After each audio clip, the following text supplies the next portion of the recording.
Una sa lahat, rider nabangga at nagulungan ng dump truck sa Kabakan, Cotabato. Patay agad ang biktima. Ang buong detalye kaugnay niyan, abangan. Magandang gabi, Pilipinas, sa Frontline Tonight. Pagbabalik ng No Contact Apprehension Policy or NCAP nagsimula na. Pinag-aanda na rin ng rehabilitasyon sa EDSA. Alamin ang mga gagawin para iwas hassle sa biyahe. Karamihan ng mga Pilipino, malaki pa rin daw ang tiwala kay dating Pangulong Duterte kahit nakakulong na siya. Mga nambugbog sa anak at pamangkin ni Senator Jinggoy Estrada sa Boracay arestado. Barangay Tanod na pinilit magbakasyon ng walang sweldo na maril sa Barangay Hall sa Dasmariñas, Cavite. Sa Zamboanga City naman, kaanak na nanalong kongresista pinagbabarel patay. Barkong nagatid ng mga musikero na magka-concert sa may Pag-asa Island naglayag na. Kahalagang artificial intelligence tinalakay ni Pangulong Bongbong Marcos sa ASEAN Summit. At boy band na 98 Degrees gusto raw makakolab ang P-Pop Kings na SB19.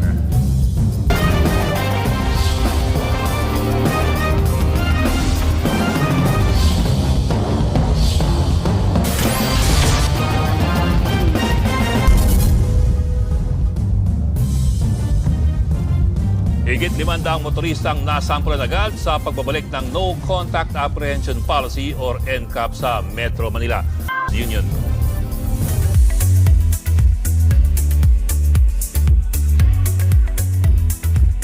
Showbiz Tonight na tayo. Mga bigating aktres ang bibida sa queer film at Cinemalaya 2025 entry na open endings. Mga buena manong showbiz, chika ko pa lang yan, so stay tuned for more showbiz updates.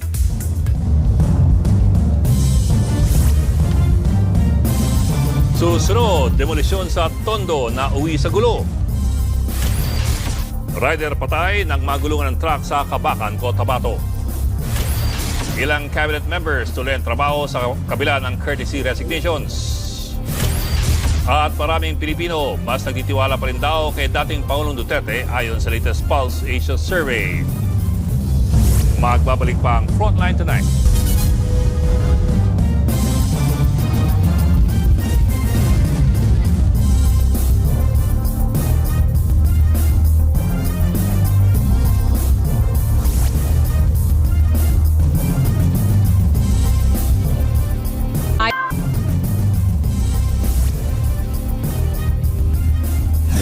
Nauwi sa bombahan ng tubig ang komprontasyon ng demolition team at mga residente sa Tondo, Manila. Ang pagkakakilanlan ng biktima.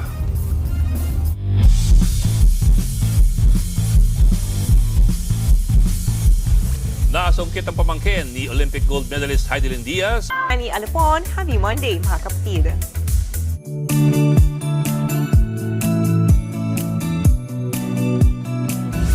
At para naman sa ating pabaong Pampa-Good Night, pambihira ang bida natin ngayong gabi na na-drawing ng sabay-sabay ang 12 nanalong senador.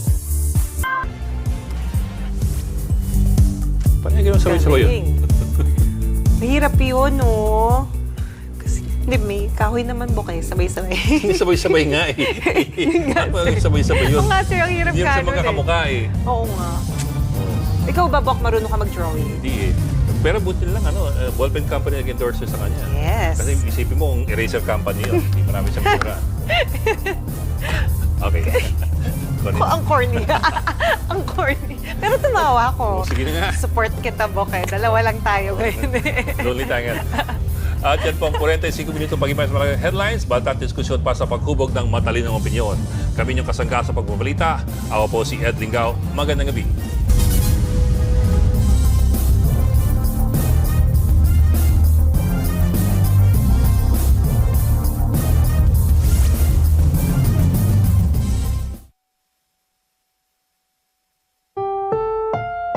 Ang susunod na programa ay rated SPG.